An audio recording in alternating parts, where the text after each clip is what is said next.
So whenever I hear in the NFL, hey, just be patient, it's nonsense. Nobody's patient. Billionaires aren't patient.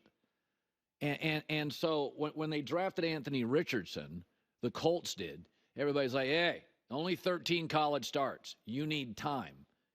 Well, I got news for you. Is Bo Nix looks good. Jaden Daniels looks good. Caleb Williams looks pretty good. And Anthony Richardson looks terrible. And it's like suddenly the owner's like, yeah, we made a mistake. And nobody's patient. So the Colts today are benching Anthony Richardson and bringing in Joe Flacco. And I hear this all the time. Hey, be patient. In Silicon Valley, on Wall Street, and in the NFL, nobody's patient. Especially, and people never consider this, what are your rivals doing? Well, the rivals for the Colts is C.J. Stroud. He was good by his second start. And this guy now, Anthony Richardson this year, 2 touchdowns, 7 picks. He has a passer rating in the 50s, and his completion percentage is the worst of any quarterback in 24 years. And then C.J. Stroud looks really good.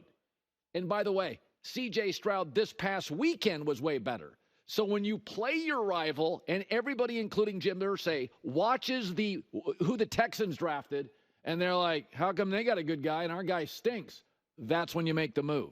So I don't buy patience. Patience in the big industries in this country, it doesn't last. And again, this is not like when they brought him there, he was behind Alex Smith.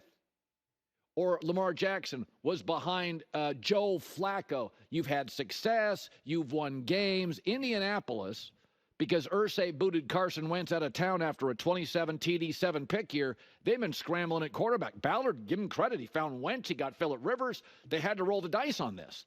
And so, but Joe Flacco this year, 7 touchdowns, 1 pick. I think Flacco's actually a top 15 quarterback in the league, but he's so old, nobody's going to build around him. But I think you put him in a game in the fourth quarter and you have 1:40 left and 1 timeout on the road and got to go 75 yards. He's better than half the league. He's absolutely better than half the league. Big arm, big body, seen every defense in the world. But I think this goes back to everybody preaches patience, and it's all a bunch of nonsense. You know, man, you start investing stuff in Silicon Valley and multiple billionaires got money into it. Where are the results? They're not waiting 8 years. And by the way, I go back to this. Why did they do this after they played Houston, their rival? Well, because Stroud is 3-1 against the Colts. Okay? Your rival is separating from you.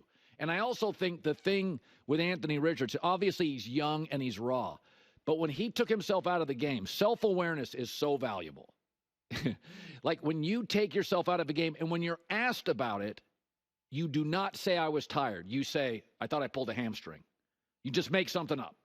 You get into that microphone, why'd you come out and say, I thought I tweaked my hamstring. I went to the sideline. I'm like, I'm good. But it scared me.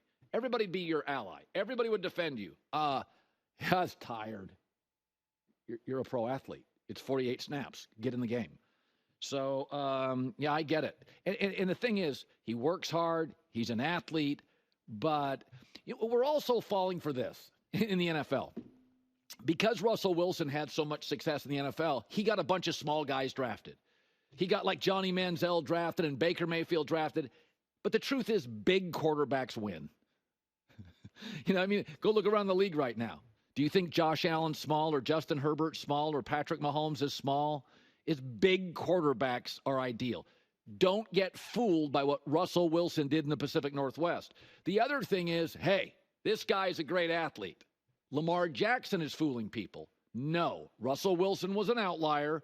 Lamar Jackson's an outlier, where he was so athletic, he could win games as he was developing as a passer. I mean, Lamar was so amazing. He was winning 75% of his games, and the first 2 years, he wasn't great from the pocket. But in the end, you got to be great from the pocket. So don't be fooled by, hey, little guy runs around. You want big guys at the position. Or don't be fooled by, oh, that guy's a great athlete. Lamar is not only a great athlete, he's the greatest athlete ever doing something. It's like Shohei Ohtani. He can bat, he can pitch, he can run, he can defend. There's no other Shohei on the market.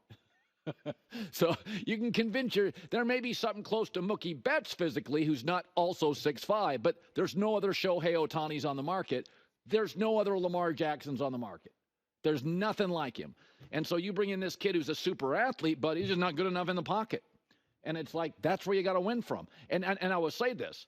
So when you have a quarterback who may not be great from the pocket, and I think like Tua, good from the pocket, can't move.